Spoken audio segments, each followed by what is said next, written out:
In today's video, I'm going to teach you how to create a simple automated to-do list on monday.com. We're going to build a simple workflow so that whenever a task is marked done, it automatically moves into the finished group. This keeps your active work clean while preserving a clear history of what's completed. First, head to monday.com and sign into your account. Once you're in, look for the plus icon, click that, then choose to create a board. You can start from a blank board or a template. Either way works for this setup.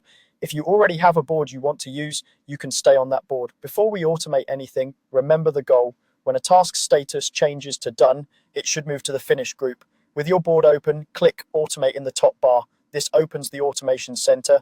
Choose Create from Scratch so we can build a simple rule tailored to our board.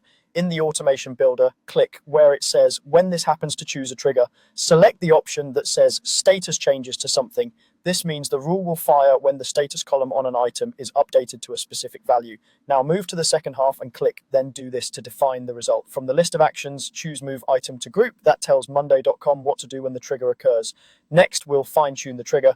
Click on Status, then select your status column. This is the column your team uses to track progress. Now click the word something in the trigger sentence and set it to done. That tells the automation to watch specifically for the done value. For the action, click on Group and choose Finished. This is the destination group for completed tasks. If your board uses a different name for completed work, pick that group instead. The idea is the same. When the sentence reads clearly, when status changes to done, move item to group finished, click Create Automation.